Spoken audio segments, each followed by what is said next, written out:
Waktunya bersaat teduh dengan Tuhan melalui bacaan Alkitab satu fasal sehari dalam kitab Sejarah Bangsa Yahudi, bahagian 6, seri yang kedua, kitab 2 Tawarik, fasal yang ke-12, Sisak menyerang Yerusalem.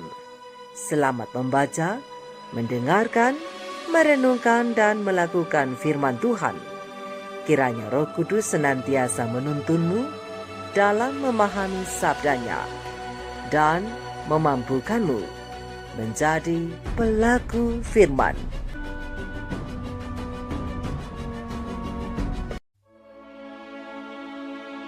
Rehabeam beserta seluruh Israel meninggalkan hukum Tuhan ketika kerajaannya menjadi kokoh dan kekuasaannya menjadi teguh.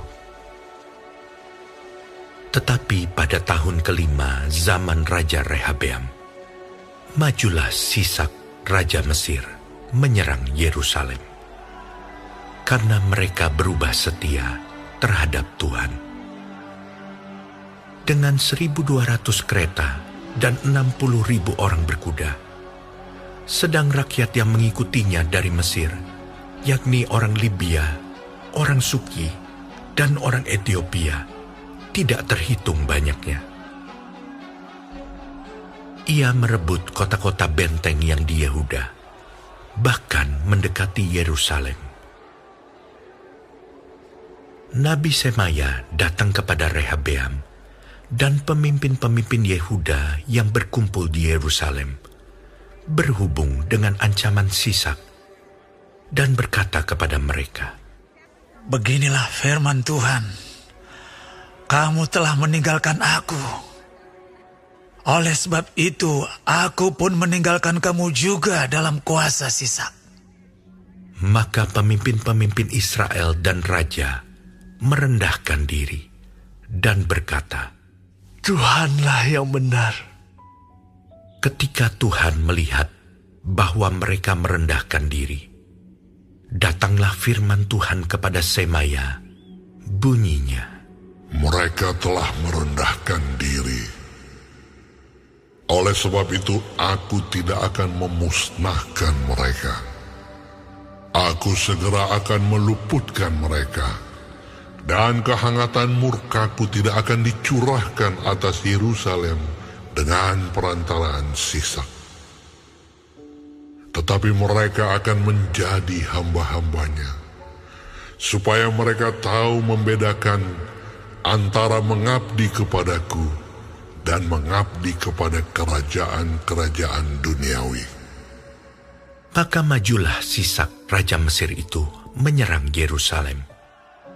Ia merampas barang-barang perbendaharaan rumah Tuhan dan barang-barang perbendaharaan rumah raja, semuanya dirampasnya. Ia merampas juga perisai-perisai emas yang dibuat Salomo. Sebagai gantinya, Raja Rehabeam membuat perisai-perisai tembaga yang dipercayakannya kepada pemimpin-pemimpin bentara yang menjaga pintu istana raja. Setiap kali raja masuk ke rumah Tuhan, bentara-bentara datang membawa masuk perisai-perisai itu. Dan mereka pula yang mengembalikannya ke kamar jaga para bentara. Oleh sebab raja merendahkan diri, surutlah murka Tuhan daripadanya, sehingga ia tidak dimusnahkannya sama sekali. Lagi pula, masih terdapat hal-hal yang baik di Yehuda.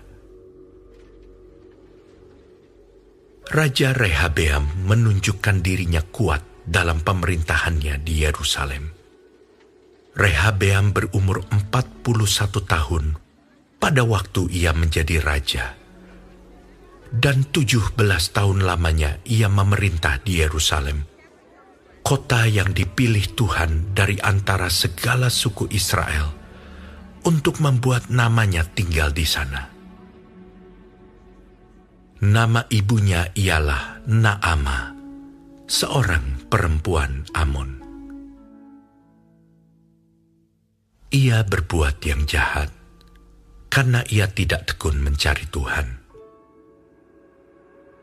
Bukankah riwayat Rehabeam dari awal sampai akhir semuanya tertulis dalam riwayat Semaya nabi itu dan Ido pelihat itu, yang juga memuat daftar silsilah. Antara Rehabeam dan Yerobeam terus-menerus ada perang. Kemudian Rehabeam mendapat perhentian bersama-sama dengan nenek moyangnya, dan ia dikuburkan di kota Daud. Maka Abia, anaknya, menjadi raja menggantikan dia.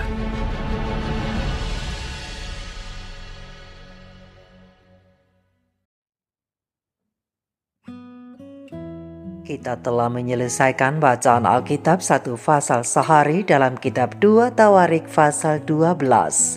Sedikit perenungan melalui pasal ini.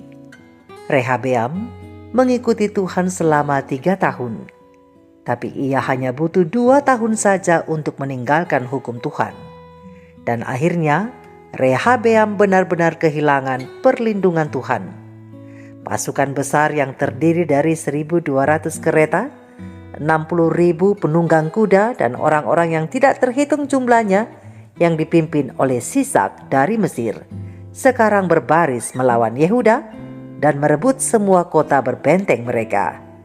Saat mereka akan memasuki Yerusalem, Tuhan Allah menjelaskan melalui Nabi Semaya mengapa hal ini terjadi. Ini semua terjadi karena kata Tuhan, "Kamu telah meninggalkan aku, jadi aku menempatkanmu di tangan Sisak." Mendengar hal ini dengan cepat para pemimpin dan raja merendahkan diri. Dan Tuhan dengan rahmat yang ajaib akhirnya mengasihani sang raja dan umatnya.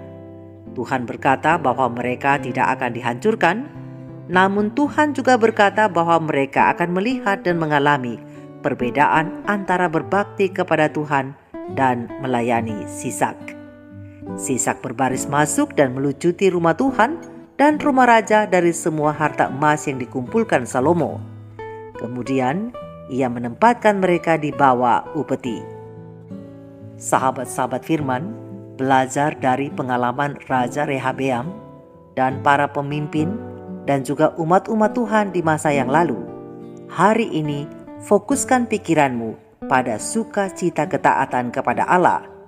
Sebab jangan sampai engkau juga dilucuti dari kebebasanmu di dalam Kristus oleh penyerangan Sisak asing, yaitu si jahat, ke dalam kehidupan kerohanianmu. Bangun serta pandang ke atas, kata pena ilham ilahi roh nubuat. Mintalah pertolongan Allah. Tapi ingatlah, Tuhan Yesus tidak akan menyuruh malaikat-malaikatnya yang suci untuk melepaskan orang-orang yang tidak berusaha hendak menolong dirinya sendiri. Pena ilham ilahi roh nubuat amanat kepada orang muda, halaman 47 alinea kedua. Mari sahabat-sahabatku, kita sama-sama mengadakan pertobatan, tunjukkan ketaatan dan kesetiaan kepada Tuhan dengan melakukan apa yang difirmankannya kepada kita. Dan waktunya adalah sekarang dan bukan nanti. Mari kita renungkan ini bersama. Tuhan Yesus memberkati. Maranatha. Shalom.